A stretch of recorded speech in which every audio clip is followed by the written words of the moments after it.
Well, hello out there in YouTube land. Welcome back to Greg's Mowers and More. I'm Greg, and today we're going to look at a mower for a friend of mine, a guy I worked with named Dennis. He's brought me a lot of stuff over the years, and more often than not, it hasn't been very good. I'm just going to be honest. He said he got another mower the other day. He said he's never heard it run, and this is that mower. So we're going to take a look at it and see what's wrong with it, see if we can't get it going for him today. And I just thought I'd bring you guys along because it's been a couple of weeks since I made a video. I've been busy trying to catch up on other things. Fraggle says good morning, as usual. He's actually probably saying he wants to eat my heart, but you know, just take it as a good morning. That's about as nice as Fraggle gets, because Fraggle's mean. And yeah, so anyway, let me pick you guys up. Oh, and I just want to say I hope you guys are all doing well out there. I pray that the Lord will bless you, bless the work of your hands, your endeavors, your families, all that stuff. Thank you for joining me. I really appreciate it. Please give the video a like and subscribe if you enjoy what we're doing here. So let's give this thing a good once over here. I haven't really looked at it too much. I'm just being honest. I just kind of picked it up off the ground and set it up here. And so let's check it out, see what we got. So we got a hyper tough 20-inch cut, which means it's a Walmart special, with an easy, cheesy, peasy, lemon squeezy 4-point height adjustment. And that one looks like a dog's been chewing on it. That one really looks like an animal's been chewing on it. Yikes. Let's see. I do think, if memory serves me correctly, look at that one. That one's got the pristine plastic on it. I do think, if memory serves me correctly, he said that somebody hit something with this thing, so that's probably not a good indicator of anything. Hopefully it's not bent. The handle does look all... Ooh, ow, I'm tripping over stuff. The handle's kind of loose, kind of wonky, like the people over there in the UK like Simon. And we got...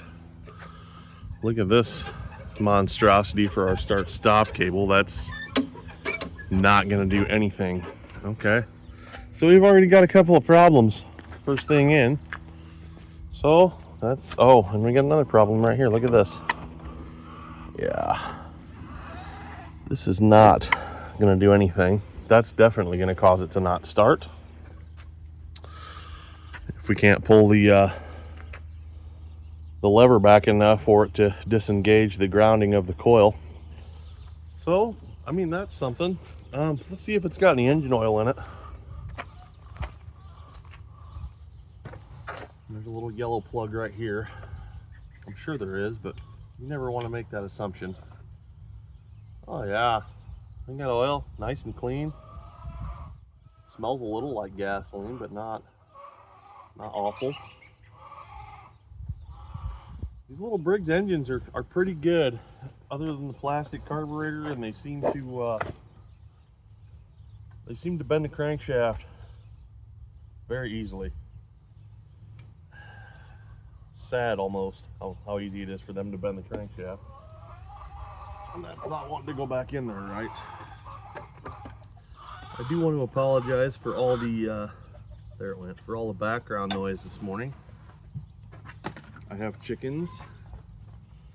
I have dogs outside. My older dog Missy is not doing well. She barely eats anymore. Her back hips are hurting her. So I put her outside today. Hopefully she just kind of gets that will to live again after she gets some smells. So, but she is like 13, 14 years old. So what do we got in the fuel tank? Nothing in the fuel tank. Okay, well that could either be a good sign or a bad sign. Let's lift this thing up, take a look underneath, because he said they hit something with it. Anytime you want to pick up a mower, you want to grab it from the carburetor side and lift the carburetor side up. You don't want to go the other way. All right, so we're going to lift this up. I'm going to turn it towards you guys. Oh yeah, let's just layer over. Yeah, we got a problem. We got one big time. Wow. Okay. So our blade is not on right, for one. I don't know if it hit so hard it did that, or if they didn't put it on right. But got a severe bend right here. The other end's actually straight. And I mean, well, it spins, look at that. So that's a problem. That is most definitely a problem. So I think before I do anything else, I probably better pull that off there. And Dennis doesn't have a lot of money. And if I go throwing a big bill on this thing, he's just gonna say, hey, it's yours, you own it. And I don't need another lawnmower. So he's not picky, so I think I'm just gonna take that off of there and try to straighten that blade until I can hear it run. And then if it runs fine and the crank's not bent, maybe I can talk him into getting a new blade for it. So let's see what we can't do here on this blade.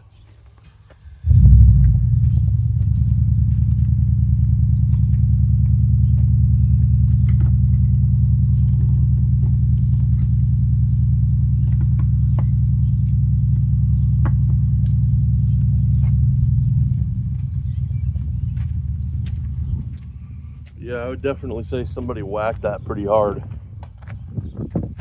especially if they knocked it off of the two retention parts there. All right. It's probably metric, but 11/16 seems close enough. Let's see if my impact's got enough juice to pull it off of there. And it does. Right.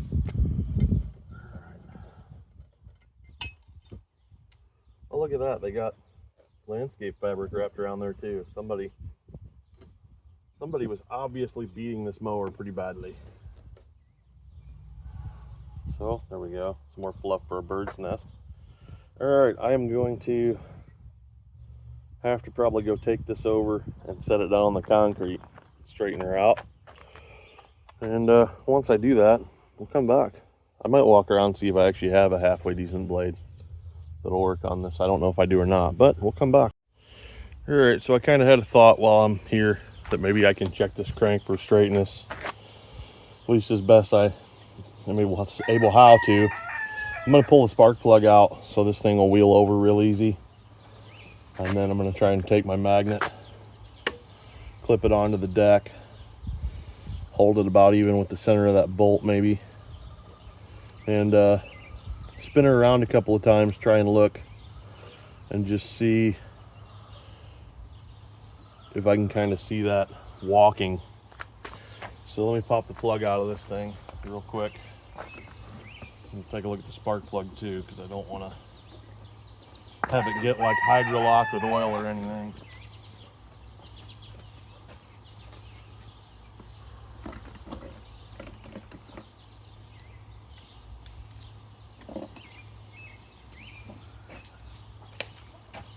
How you guys doing out there anyways today? I hope you're doing pretty good.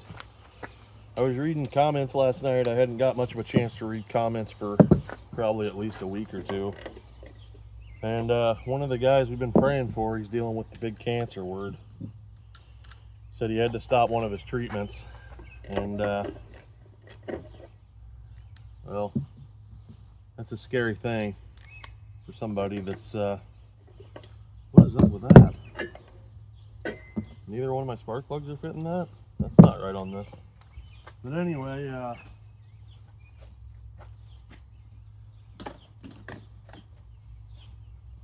throw yourself in that guy's shoes and maybe throw a prayer up for him that maybe they'd come up with something else, or maybe the Lord will intervene miraculously in his case and bring him some healing, because well, that plug wasn't even tight. But yeah, just feeling that guy on my heart and in my thoughts and my prayers this morning, and I pray you guys would too. Anyway, I got the plug out. Don't look too bad. It was probably running okay. Doesn't want to come out of the socket though. Not sure it's the right plug for this engine. I don't think I should have to put a 3/4 socket on a plug for this vintage. They usually have a longer. Somebody's got the wrong plug in this.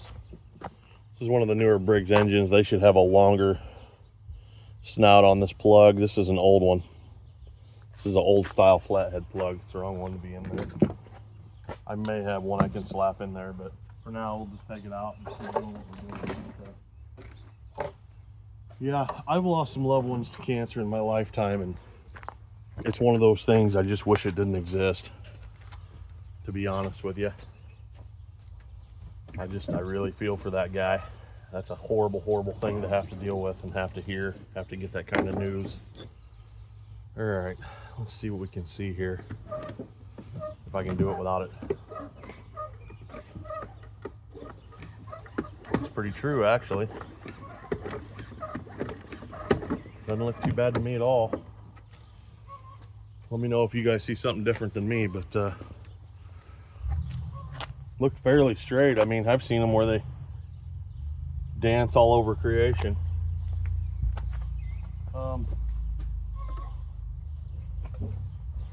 So I think before I move on, I'm going to try and scrape all this crap off this deck real quick.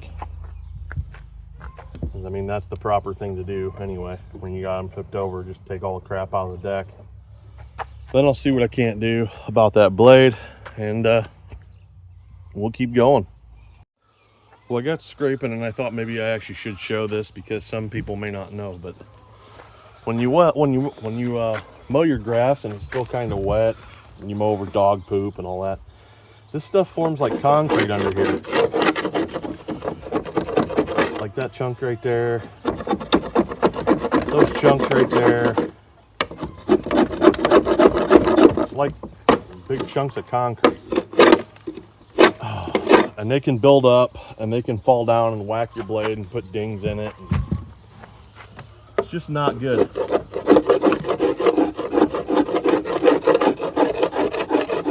This is why on your newer, more fancy mowers, they have like a wash thing where you just spray water under there and knock the crap out of the deck. Some people clean this out after every mow. Some people, I mean, every time they bring them in for a service and I sharpen the blade, I'll do this. It's just a courtesy. It's just part of a service. Getting as much of that crap out of there as you can. Because what it'll do is it clings to your deck and it'll start rotting your deck out from underneath up. And I've got a mower over there that I can show you what happens if you do not clean them out. And some of you guys will remember this mower because it was on the channel before. I bought it for 10 bucks and I used it for 2 seasons, pretty much exactly the way it is. But this is what happens when you don't clean out your decks. And this old Honda was a pretty darn nice mower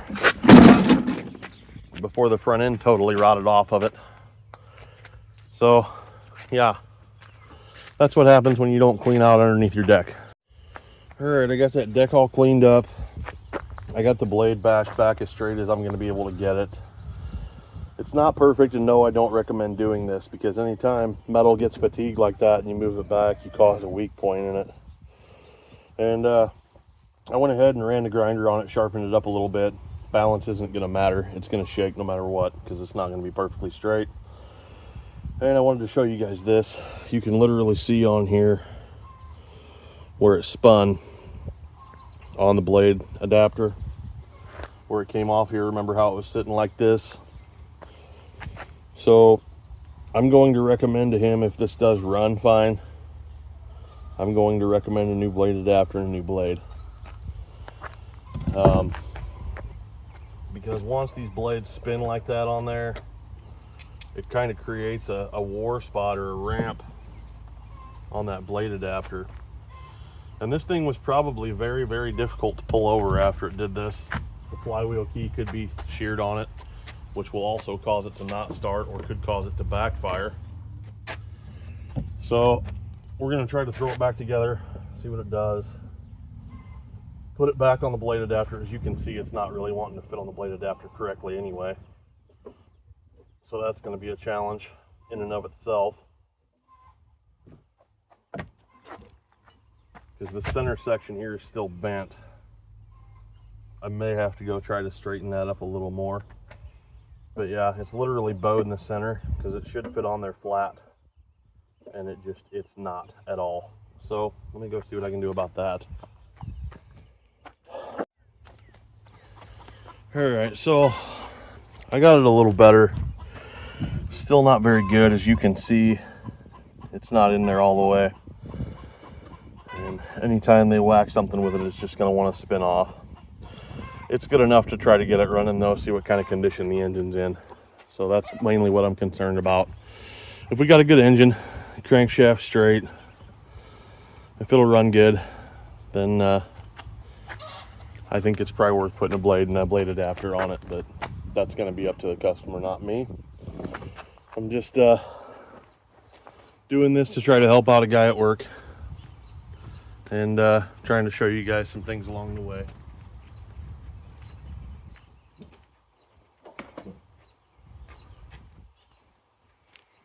All right, let's stand this thing back up now that we're as far as we can go underneath for right now. One good thing about this mower is at least it's a little bit light. It's not too awful bad. The next thing we got to do is get that top shroud piece off, and we're going to inspect under here. So there's going to be 3, I don't remember if they're 8mm or 5/16, what have you. We're going to try to get them out and pull the top off. We'll have a look at that start-stop cable,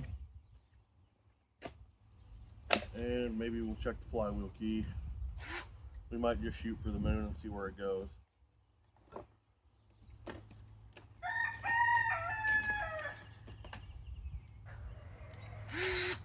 Which might bite me because, I mean, they obviously hit something pretty hard with it, but sometimes if it doesn't bend the crankshaft and it doesn't look like it's bent per se to me, at least not visibly so, then sometimes you get lucky. So this will come off the top here. I'm going to take the bolts out so they don't get lost.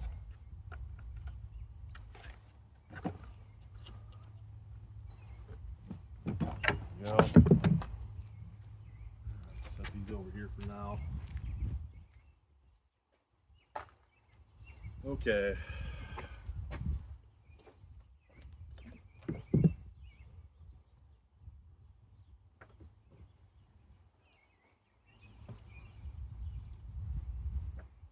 Okay, somebody's got this rigged back here. Let me show you that. So ideally, this is your flywheel brake right here. When you release your start-stop cable, this is supposed to come in and hit your flywheel and help to slow the engine down. And then this is your grounding wire. When you release this, this is going to come over, contact this, and ground out your coil, killing your spark. So whoever rigged up this cable like this, well, maybe it just got stuck that way.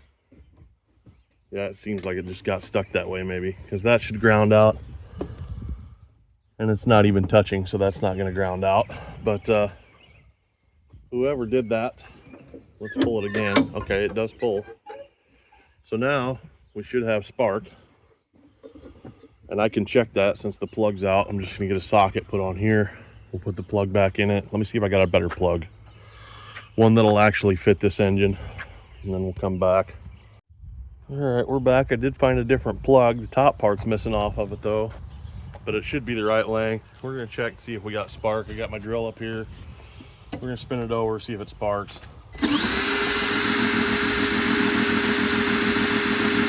Got nice hot spark. So that's good. That's what we want to see. I think I'm gonna go ahead and put that plug in, put the top back on.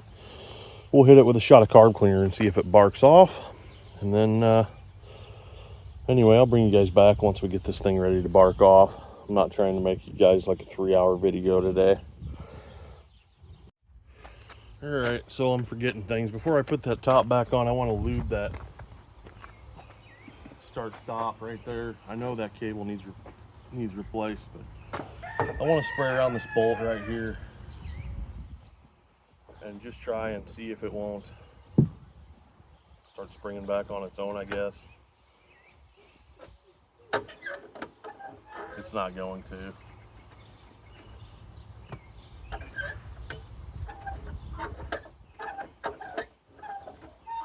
Probably supposed to be a return spring on that that's missing, if I had my guess. I'll have to look at a parts catalog to see. But yeah, somebody definitely has rigged this mower, which, I mean, it's a Walmart special. They're not worth a whole lot. It's probably not worth. If this wasn't a friend of mine and I wasn't going to cut him a break on what I got in it, it probably would not have been worth taking to a shop. If you took this thing to a shop with a bent blade like that, you could have probably went to Walmart and bought another one for what they're going to charge you to fix on it. But Dennis is my buddy. He's brought me a lot of work. He's been good to me, so I'm going to be good to him.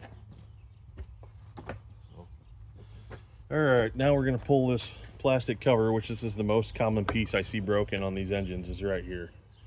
Usually one of these tabs will break off. The air cleaner's already out. He handed me that in a plastic bag that I got over here. It's filthy. So, yeah, this is one of those high quality government jobs, you know. So we're gonna spray some carb cleaner in it and see if it'll light off for us. So let's do that. That should be plenty. And let's see what it's gonna do. Here we go. Here goes nothing.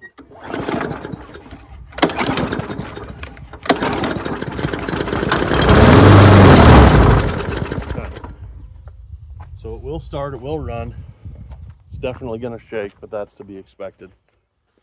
Let's pour a little gasoline in here and see if the carburetor's all gummed up, see if it'll take off on its own.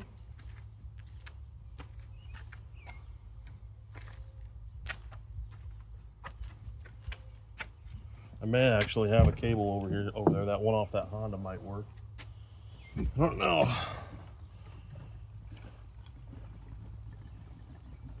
It don't take much for these carburetors to get where they don't run, though. I will say that. Oh, and he said there was something in the gas tank too. What is that? I forgot he said there was something down in the gas tank. Looks like something plastic. And I just dropped it in there. Alright, well, we'll see if it's going to start and run. Then we'll worry about that later. Let's prime it up. See if it'll fire off for us again. This handle is going to be problematic. Here we go. See what it's going to do.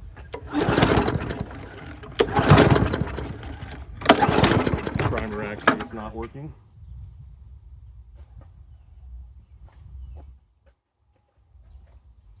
Let's give it a little more.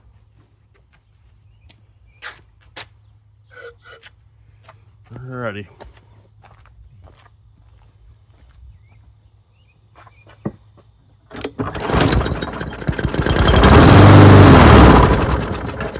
Not pulling through the carb. We'll give it one more shot. It's definitely probably a restriction in the carburetor. If it's set any length of time, I'm not surprised at that.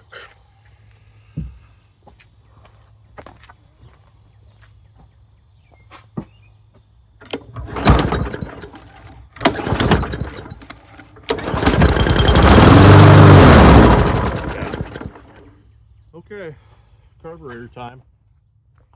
I mean, we've proved it's gonna run. It's not making any awful noises, so the flywheel key isn't sheared. It didn't do any damage inside. So we'll start tearing this apart, and if you've been on the channel any length of time, you've seen me tear apart a bunch of these. We'll take our 3 screws back out the top, and then let's see, this one looks like it's only got, well, it's still got 4. It's got two 5/16 or 8 millimeters and 2 7 mils, and then that'll come off. The fuel tank will come off.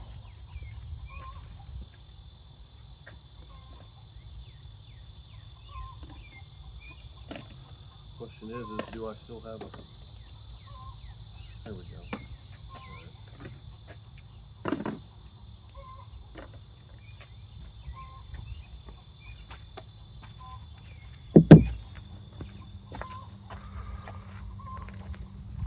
Yank our top back off.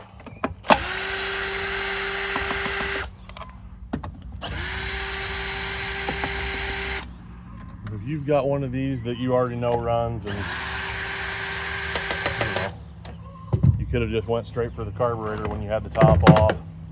These plastic carburetors on these things, they're very cheap to buy, but they're really easy to clean and take care of. Like really easy.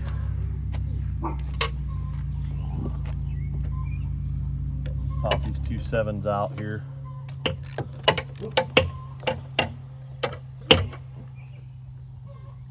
I can get my socket in there to it. I've lost my 1/4 incher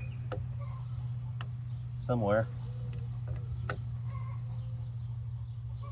Unless it's down. Yeah, okay, they changed it on this one. They changed them. There's 2 7s here. Before the 7s were here.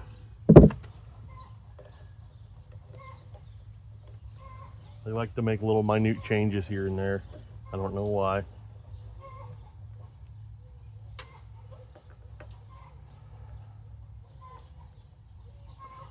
The first one of these I did, I really thought it was pretty neat how they designed the carburetor and the fuel tank assembly. I'll show you here in just a second.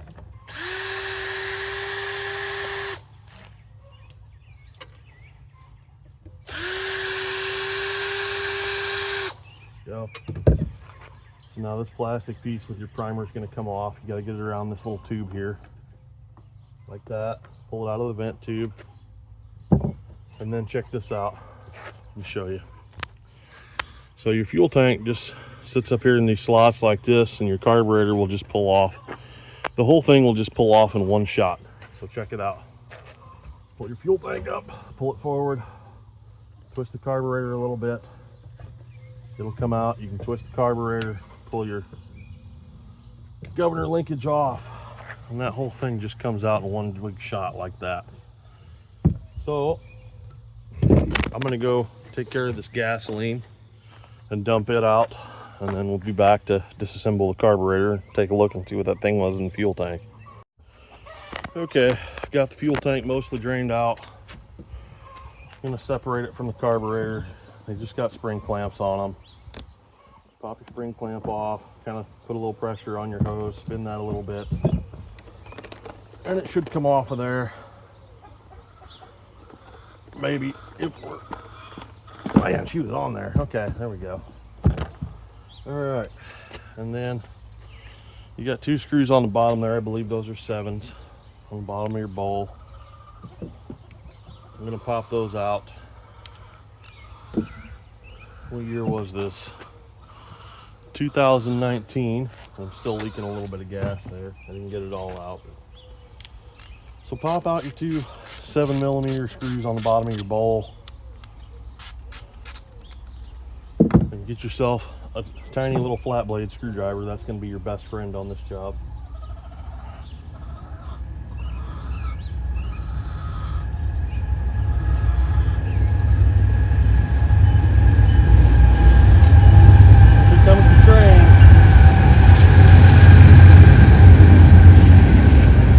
Northern Santa Fe, rolling on down the line.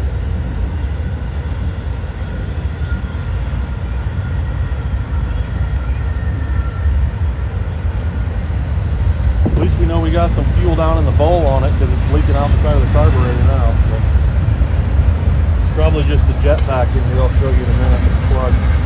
Take your flat blade screwdriver. Try and get in between these posts here. Just try and pry that bowl up a little bit. Oh, okay, that was too much. I didn't mean to do that. Just took a little gasoline bath. All right. But anyways, bowl comes off.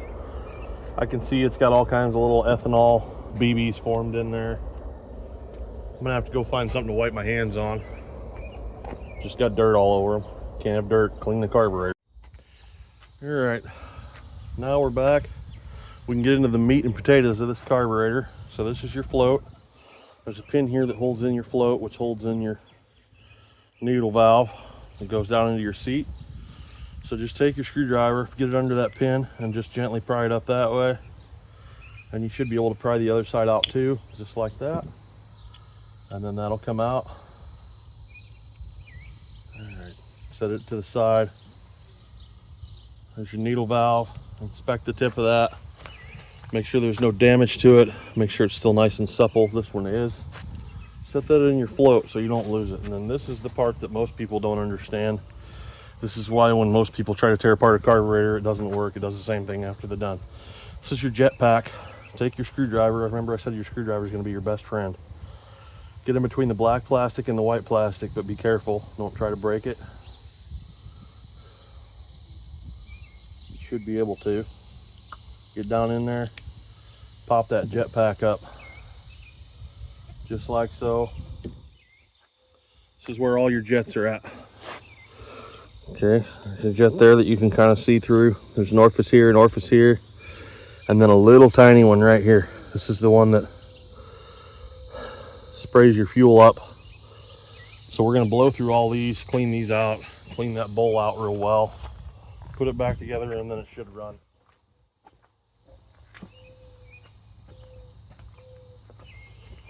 Now, I've seen guys before where they have little tiny minute drill bits, especially for carburetor jets. They'll drill this jet out one size larger to get a little more power out of these things. I think I've done it once, and it makes a difference. See how that's blowing right through? That's good. That's what you want. Yep, we're blowing through all of them. Cleaning everything out real nice. Just get it all nice and cleaned out. You want to blow through in here too. Clean all this out, otherwise it'll just plug them again as soon as you're done. Blow all this out. You get a little vent right here, blow through it. It should come out that hole there, like so. Blow that out. Just clean it all up. Blow through all of it. Try to clean it up as best you can. Doesn't have to be perfect. I mean, the top's dirty already. It's going to get dirty again, but the guts are what's really important. Blow down through your needle valve there. Dump it all out. All right, blow out. Let me get the needle valve out of there. If I can. Get my hand all filthy again. Needle valve needs to be clean. Clean that. Set it aside. Clean all the trash out of the bottom of your bowl. Clean it off your O-ring, because your O-ring is important. Make sure you get it all cleaned out. Get all the trash out of it. Forget what that jet size is, but it is teeny tiny for emissions. These things run incredibly lean. And that being said, they run hotter because they run lean, which isn't good for an air-cooled engine. But the engineers at Briggs & Stratton know more than I do. I'm not gonna say they don't, because they've been doing it a long time. However, I've seen some engineers design some pretty dumb crap in my time. So I'll just leave that way. All right, so when we go to pop this back together, you want to look down in there, because this only goes in a certain way. It's going to go in just like this. You're just going to pop it down in there, and you should hear it snap.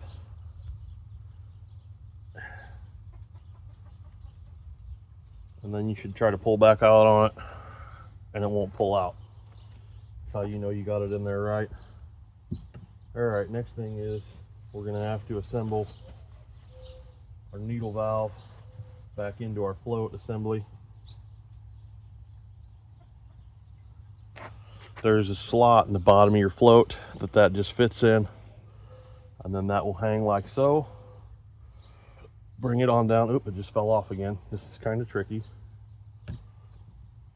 If my hands weren't getting so shaky, then it wouldn't be such a big deal, but I'm not exactly as young as I once was, or as steady. I'm not old, but I'm not young, you know. It's the mileage, not the age so much. Push down on the back side of the float. You'll hear both of those pop in, and then your float should come down so far and stop. Shouldn't fall out. All right, now we're back to this. I'm gonna get some PB over there to lube this O-ring up on my float bowl, just to try to help it seal a little bit.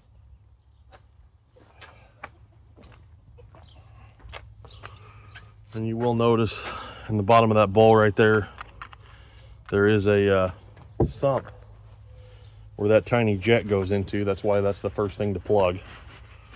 That's literally where it draws the fuel out of the bowl at. It's also going to be one of the first places that the water settles into if you get water in your gasoline. It's pretty problematic. Oh yeah, PB around the O-ring. Just give it a little bit, kind of get it a little bit of lube on there so it slides together nice. Helps it to form a nicer seal, I think. All right, and then you can see that's going to go right over that like that. Set her down on there. Find your bolts. They go on the bottom of your carburetor. Start your 7 mils in the bottom of your carb. Actually, I got the wrong one. These larger ones here. All right. And make sure you get these started straight. And then you can kind of suck that down with your ratchet. I wouldn't go pushing on it too hard or anything. You can break these tabs off, roll that O-ring, do all kinds of stuff that you don't need to do.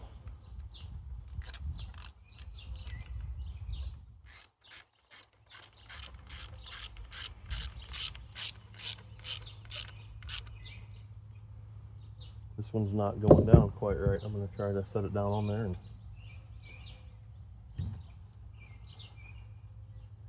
there, it shoved in. All right. There it went. All right. You also want to pay attention right here. This is the side that goes on the engine. It goes on here. There should be an O-ring and a white washer in here. If there's not, they're probably still on your engine, but don't lose them. That O-ring is what causes this to seal to be able to pull the vacuum in. So what I'm going to do now is I'm just going to take this. I'm going to go ahead, since we haven't done with our fuel tank yet, I'll put our governor linkage back in. I'll come over here, lift that tube up, and we'll slide our carburetor back on our engine. You should feel it slide back and stop, just like so. Now I'm going to get in here, and I need to flush out this fuel tank, but I also got to figure out what's down in here, because there's something in there rattling around.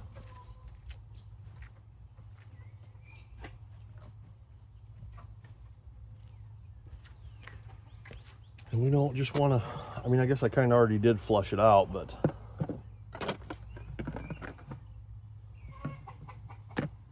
dang it, where'd you go? Where are you?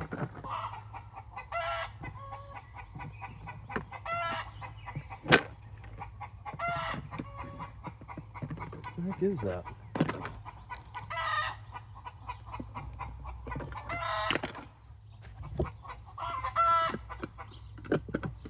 What is that? And why is that in there?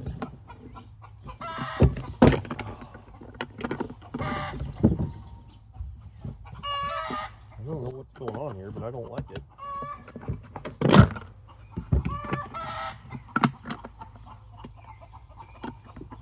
I'm leaking fuel all over creation. This is interesting. I don't know what this is.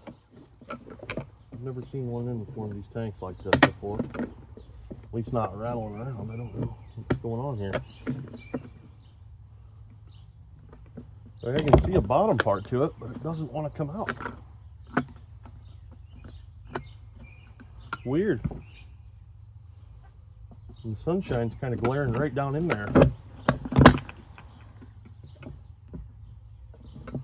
Is that like the bottom to the fuel cap or something?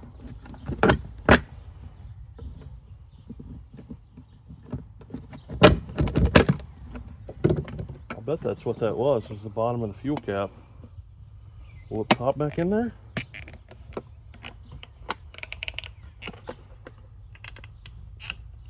Yeah. That's what that was. Interesting.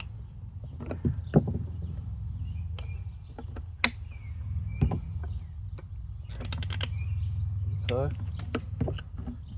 Huh.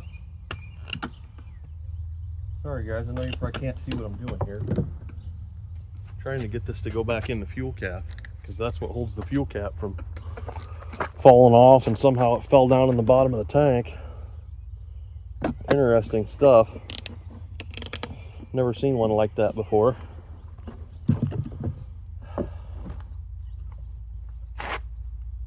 Should clip in there, it looks like.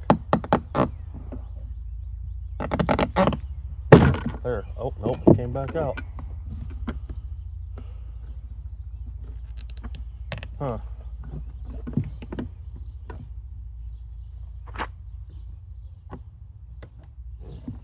Just odd.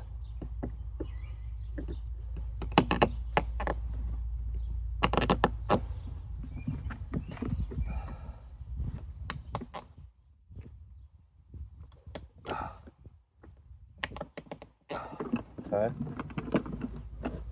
Alright, got it back in there.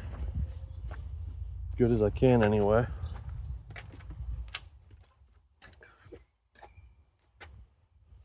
Bring a little carb cleaner down the bottom here. Try and just rinse out whatever might be left and hiding in there. Go. Alright. That. Okay. Try and get our fuel line back on, then we can put our fuel tank back in. There we go. Sneak up under here. Put our line clamp back on.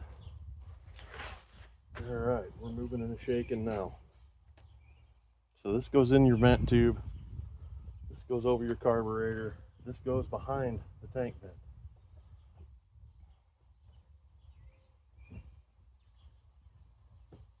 Vent line will kind of help hold it there. And then you got to kind of remember where the bolts came out of and line them up. There's actually little dowel pins here too that'll help hold it as long as you hold it back.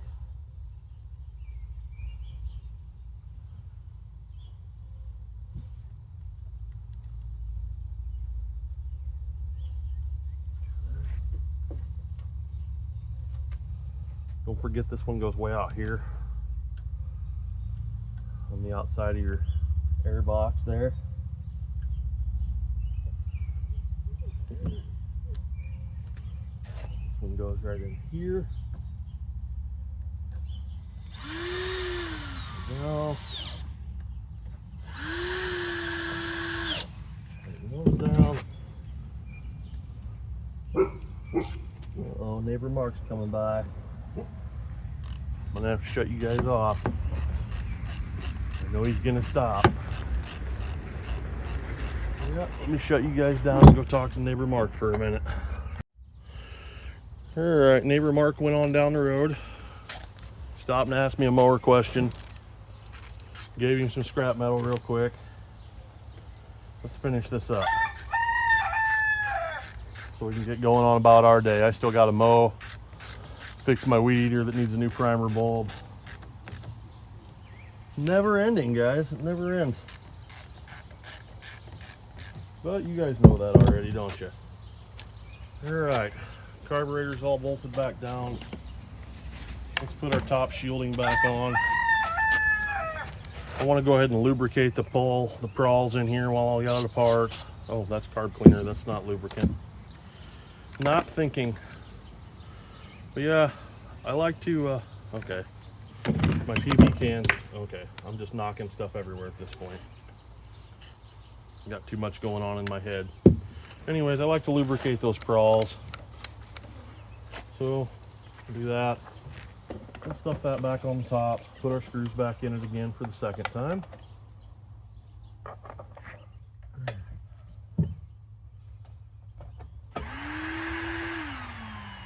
Run our top down.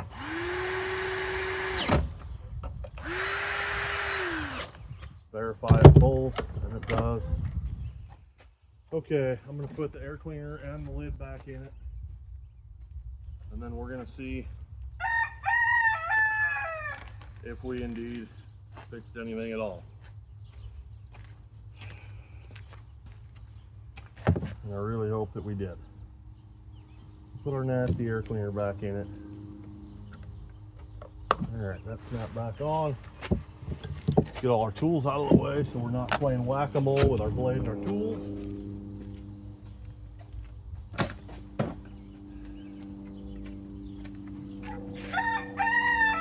Oh, fraggle!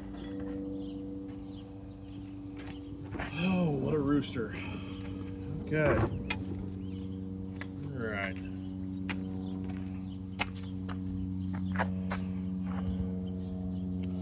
Well, what do you guys think? Is it going to run? Let's see if it'll take off on its own. Oh, I got to put gas in it first. It's not going to run without gas in it.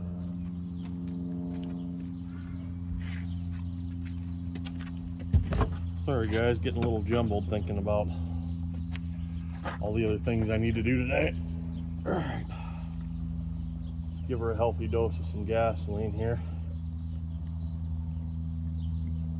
And that ought to be... Well, no, let's give her some more. There we go. Now it's got pretty much a full tank. Let's hit the primer button a bunch of times. It says 3 times, but we're going to hit it more than that. Okay. Here we go. See if we did it. Oh, buddy. I don't think the primer's working.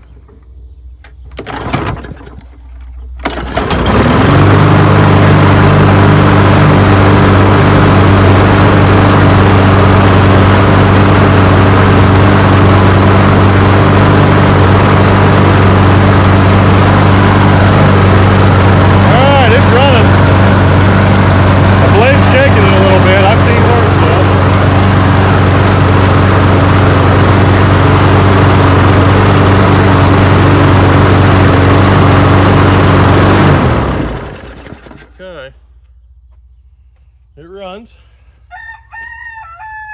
What do you say we go try to knock some grass down with it real quick and see what it'll do. I think it might be up a little bit high for my liking.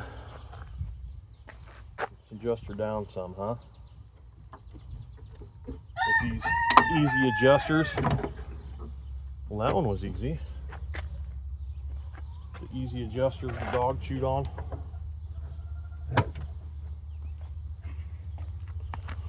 Bring her down. Alrighty.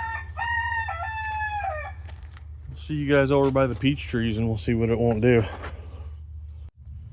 Okay, got her out here by the peach trees. Some pretty decent grass out here. Let's see if it'll light off again. Run and cut.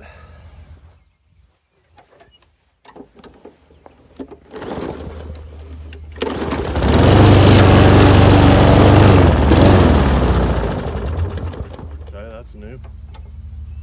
Why did it do that?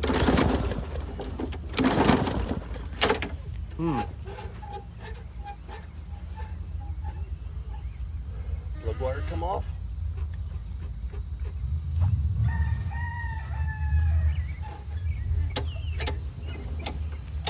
Is our cable working?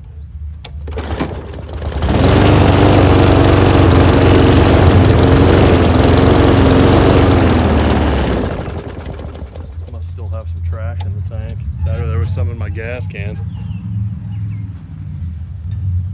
Kind of a bummer.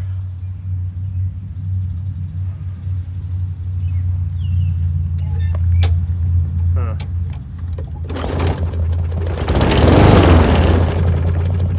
Yeah. Either my fuel's contaminated or this tank still had crap in it. What a bummer.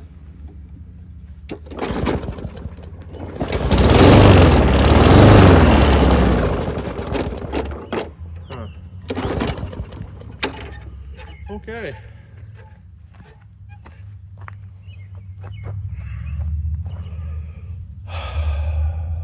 Well,